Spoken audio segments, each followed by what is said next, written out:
একটি বাসার সামনে বেঞ্চে বসে দারোয়ান বসে বসে ঝিমুচ্ছিল।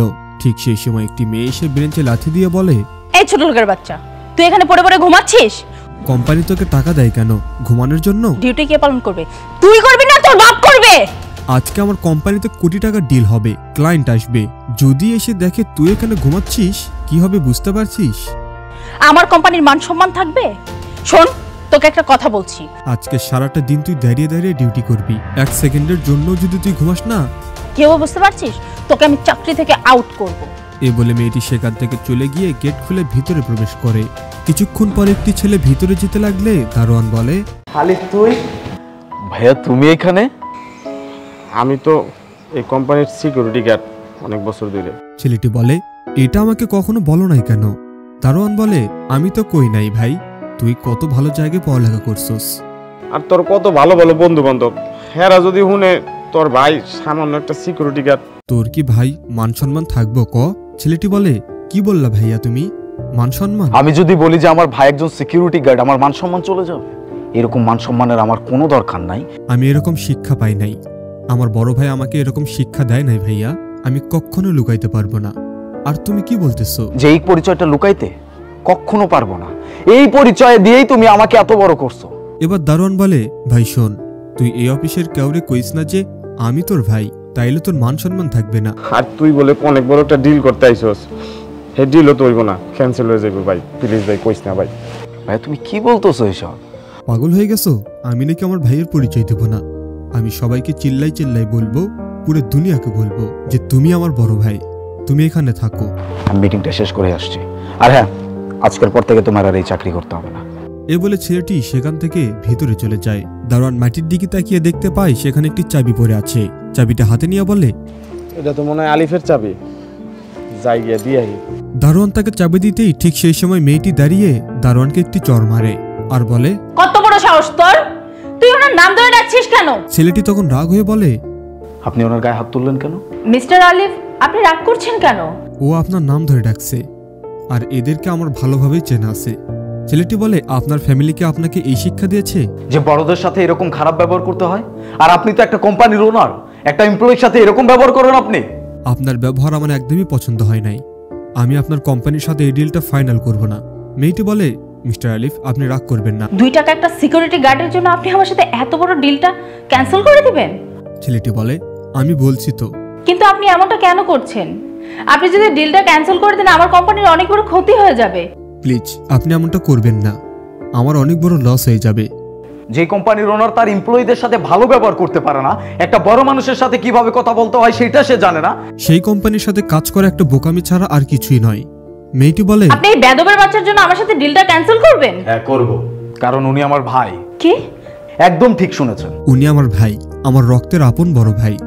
তখন মেয়েটি বলে, আমি না জেনে ওনার সাথে বাজে ব্যবহার করেছি, আপনি প্লিজ দয়া করে ডিলটা ক্যান্সেল করবেন না, আবার অনেক বড় লস হয়ে যাবে। ছেলেটি বলে, এরকম মানুষের সাথে আমি কোনো রকমই কাজ করতে পারবো না। তার ভাইকে বলে, ভাই চলো। এ বলে তারা সেখান থেকে চলে যায়, আর মেয়েটি আফসোস নিয়ে সেখানেই বসে থাকে। একটি বাসার সিকিউরিটি গার্ড সোফায় বসে চা খাচ্ছিল। ঠিক তখন একটি মেয়ে এসে তাকে চড় মেরে বলে, 2 টাকার সিকিউরিটি গার্ড, তোর কত বড় সাহস? তুই আমাদের বাসায় এসে আমাদের সোফার মধ্যে বসে নবাবের মতো চা খাচ্ছিস? ম্যাডাম। ম্যাডাম কি? এই ম্যাডাম কি? এই তুই জানিস এই চায়ের কাপের দাম কত? তোর তুই কোনো টাকা দিতে আইডিয়া পারবি? আছে? তোর বাপে দিতে পারবে? না তোর বসে চা 14 গোষ্ঠী দিতে পারবে? ভিতরে তুই ঢুকতে সোফাতে দিয়েছে বসলি, সাব্বির দিয়েছে? একদম চুপ থাকবি। সাব্বির। মেয়েটি তখন সাব্বিরকে ডেকে বলে, ওকে চা বানিয়ে কে দিয়েছে? তুই? আমাদের বাড়িতে আর কোনো কাজের লোক নাই, তুই দিয়েছিস না? তোর কত বড় সাহস? এই চোরে চোরে মাস্তো তো ভাই, হ্যাঁ? তুই কার পারমিশন নিয়ে ওকে চা বানিয়ে দিয়েছিস? তোর সাহস কত বড়? কাজের ছেলেটি বলে, ম্যাডাম আমার কথাটা একটু শুনেন। মেয়েটি বলে, কি শুনবো তোর কথা? তোকে কে বলেছে ওকে চা দিতে? চুপ করে আছিস কেন? ঠিক আছে, তোর ব্যবস্থা আমি করতেছি। এই বলে মেয়েটি তার ভাইকে ডাকতে থাকে। তার ভাই এসে বলে, কি হয়েছে? তো চেঁচামেচি কিসের? ভাইয়া, এই 2 টাকার সিকিউরিটি গার্ডকে ভিতরে ঢুকতে দিয়েছে কি? আবার দেখ এখানে বসে নবাবের মতো চা খাচ্ছে, ওর কত বড় সাহস? ওর কোনো যোগ্যতা আছে? তার ভাই তাকে ধমক দিয়ে বলে, ওরে আমি আসতে বলছি, আর ওরে চাটাও আমি দিতে বলছি। মেয়েটি বলে, কিন্তু ভাইয়া তুই এমনটা কেন করলি? কেন করলাম? ও তোর কাছে সামান্য একজন সিকিউরিটি গার্ড হতে পারে, কিন্তু আমাদের মতো যাদের মানুষত্ব আছে, বিবেক আছে, বুদ্ধি আছে, জ্ঞান আছে, তাদের কাছে ওরা শুধু দারোয়ান না, সামান্য একটা সিকিউরিটি গার্ড না। ওরা আমাদের পরিবারের একজন মেম্বার। কেন জানিস? কারণ ওরা রাতে জেগে থাকে বলেই আমরা নিশ্চিন্তে ঘুমাতে পারি। ওরা আমাদের বাসা পাহারা দেয় বলেই আমরা অফিসে গিয়ে নিশ্চিন্ত অফিস করতে পারি। আর তুই কি বুঝবি? তুই তো মানুষকে জাজ করিস পোশাক দেখে, তার পজিশন দেখে। এটা ঠিক না। তুই যাকে দারোয়ান বলে গালি দিলি। কিছুদিন আগে আমাদের বাসায় চোর এসেছিল। কে সেভ করেছে জানিস? ও। আর তুই তাকে অপমান করতেছিস। এসব শুনে মেয়েটি বলে, সরি ভাইয়া, আমি বুঝতে পারিনি। আমি না বুঝে আপনাকে অনেক কথা বলে দিয়েছি। আপনি প্লিজ আমাকে ক্ষমা করে দিন। গার্ড বলে, না না ম্যাডাম, আপনি কেন আমার কাছে ক্ষমা চাইতেছেন? আপনার তো কোনো দোষ নেই। দোষ তো আমাগো। গরিব হয়ে জন্মেছি না, এই দুনিয়ায় গরিবের জন্ম না সবচেয়ে বড় দোষীর। আপনার কোনো দোষ নাই, আপনি ক্ষমা চান না। আপনি পারলে আমারে মাফ করে দিয়েন। গরিব মানুষ আপনাকে ওই দামি সোফায় বসছি না, মাফ করে দিন। এ বলে ছেলেটি সালাম দিয়ে কান্না করতে করতে সেখান থেকে চলে আসে। এবার কাজের লোক বলে, ম্যাডাম, আমরা গরিব মানুষ তো, আপনাদের কথার বাইরে আমরা কোনো কাজ করতে পারি না। ভাই আমাকে চা দিতে বলেছিল, তাই আমি চা দিয়েছি। আপনি তো আমার কোনো কথা শুনতেই চাইলেন না। মানুষকে একটু সম্মান করতে শিখুন ম্যাডাম। এই বলে কাজের ছেলেটিও সেখান থেকে চলে যায়। এবার তার ভাই বলে, তোর যদি সামান্য পরিমাণ বিবেকবোধ থাকে তাহলে এতটুকুতেই তোর লজ্জা হওয়া উচিত। আর শোন, মানুষকে মানুষ হিসাবে দেখ। এ বলে তার ভাইও সেখান থেকে চলে যায়। আর মেয়েটি তার অনুশোচনা নিয়ে সেখানেই দাঁড়িয়ে থাকে। আচ্ছা শুনুন, তুমি শুয়ে থাকো, আমি ফ্রেশ হয়ে আসি। আচ্ছা ঠিক আছে। ওকে। এ বলে মেয়েটি সেখান থেকে উঠে যায়। বিল্ডিং এর নিচে দেখতে পাওয়া যায় একজন হেঁটে যাচ্ছে। ছেলেটি সেখান থেকে উঠে গা টানা দিয়ে তাকাতেই নিচে সেই ছেলেটির দিকে নজর পড়ে। ছেলেটি বলে, আরে সনের হাজবেন্ড চলে আসছে। কি করবো এখন? কি করবো? একটা কাজ করি, সনিয়াকে ডাক দি, যাই। এদিকে তার হাজবেন্ড সিঁড়ি বেয়ে উপরে উঠছিল। ছেলেটি দরজার কাছে গিয়ে মেয়েটিকে ডাক দিলে দেখা যায় মেয়েটি কানে হেডফোন দিয়ে ফ্রেশ হচ্ছিল, যার কারণে তার ডাকটি শুনতে পায়নি। এদিকে তার হাজবেন্ড সিঁড়ি বেয়ে উপরে উঠছিল, অপরদিকে ছেলেটি তাকে বারবার ডেকেই যাচ্ছিল, কিন্তু মেয়েটি কোনোভাবেই তার কথা শুনতে পাচ্ছিল না, কারণ তার কানে ছিল ইয়ারফোন।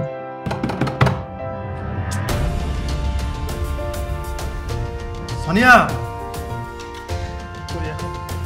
সোনিয়া। ছেলেটি চিন্তিত হয়ে বারবার তাকে ডেকেই যাচ্ছিল, কিন্তু মেয়েটির কোনো সাড়া পাওয়া যায়নি। ছেলেটি আবার বলে, কি করে বুদ্ধি পাইছি। এ বলে আবারও ডাকতে থাকে। এদিকে তার হাজবেন্ড দরজার সামনে এসে দরজা খুলে ভিতরে প্রবেশ করে। ছেলেটি একটি কাপড় নিয়ে ফ্যান মুছছিল। মেয়েটি বলে, আরে জান, তুমি এগুলো কি করছো? ঠিক তখন তার হাজবেন্ড এটা শুনে ফেলে। মেয়েটি বলে, আরে জান, তুমি এত তাড়াতাড়ি অফিস থেকে চলে আসছো যে? ছেলেটি বলে, শরীরটা ভালো লাগছিল না, তাই চলে এসেছি। আচ্ছা, উনি কে? উনি? মেয়েটি তোতলাতে থাকলে ছেলেটি বলে, মেকানিক। আপনার ফ্যানে তো কোনো প্রবলেম ছিল না, জাস্ট একটু ময়লা পড়েছিল, আমি মুছে দিয়েছি। আপনি চাইলে তো একা একাই পারতেন, আমাকে কেন ডাকলেন? মেয়েটি বলে, ফ্যানটা অনেক উপরে তো, আমি চাইলেও পরিষ্কার করতে পারতাম না। তাই তো আপনাকে ডাকলাম। কাজ শেষ, আমি আসি। আচ্ছা ঠিক আছে, আপনি তাহলে আসুন। আবার প্রয়োজন হলে আপনাকে ডাকবো। এ বলে ছেলেটি সেখান থেকে নেমে দরজা খুলে চলে যায়। মেয়েটি তার হাজবেন্ডকে বলে, জান, তোমার মনে হচ্ছে মাথা পেন করছে, তুমি আমার সাথে রুমে চলো, আমি তোমার মাথাটা ম্যাসেজ করে দিচ্ছি। এ বলে ছেলেটির হাত ধরে নিয়ে রুমে চলে যায়। দেখে আমার কাছে দাও। ছেলেটি তাকে একটু চুমে দিয়ে বলে, থাকো, হ্যাঁ অফিসে গেলাম। মেয়েটি বলে, সাবধানে যেও। ছেলেটি বলে, তুমিও সাবধানে থেকো। ছেলেটি অফিসে গেলে মেয়েটি দরজা লাগিয়ে দিয়ে ফোন দিয়ে বলে, আচ্ছা তুমি কোথায় আছো? তাড়াতাড়ি আমার বাসায় চলে আসো। ও চলে গেছে। না আচ্ছা ঠিক আছে। এ বলে ফোন রেখে দেয়। ছেলেটি নিচে নামতেই আবার উপরে উঠে যায়। একটু পর সেই ছেলেটি এসে দরজা খুলে ভেতরে ঢোকে। ছেলেটি উপরে থেকে এসব কিছু দেখছিল, আর তার কাছে থাকা চাবি দিয়ে দরজা খুলে সেও ভিতরে প্রবেশ করে। এবার ছেলেটি আর মেয়েটি যখন ইন্টিমেট হতে যাবে, ঠিক তখনই তার হাজবেন্ড দরজা খুলে ভিতরে এসে মেয়েটিকে একটি থাপ্পড় মেরে বলে, তুমি কি নিজেকে অনেক চালাক মনে করো? একটা পরপুরুষকে নিয়ে ঘরের মধ্যে তুমি কি করছো? মেয়েটি বলে, মেঘ, তোমার কথা ভুল হচ্ছে, তুমি যেটা দেখতেছো সেটা ভুল দেখতেছো। ছেলেটি বলে, তুমি কি আমাকে বোকা ভেবেছো? ওই দিন আমি সব বুঝতে পেরেছি, কিন্তু উপযুক্ত প্রমাণের অভাবে তোমাকে আমি কিচ্ছু বলি নাই। আজকে আমি হাতে নাতে ধরলাম। শোনো, আমি তোমার সাথে কোনো সিন্ডিকেট করতে চাই না, কারণ আমি যদি তোমার সাথে সিনক্রেট করি, পাশের ফ্ল্যাটের মানুষ জেনে যাবে। মানুষ বলবে কি জানো? মেঘের ওয়াইফ পরকিয়া করতেছে একটা পরপুরুষের সাথে, তাহলে ইজ্জতটা তোমার যাবে না, আমার যাবে। সো আমি কোনো সিনক্রেট করতে চাই না, তুমি চলে যাও, আমার বাসা থেকে বের হয়ে যাও। আর শোনো, ডিভোর্স লেটারটা ঠিক টাইম মতো পেয়ে যাবা, যাও আউট। এ বলে মেয়েটিকে বাসা থেকে বের করে দেয়।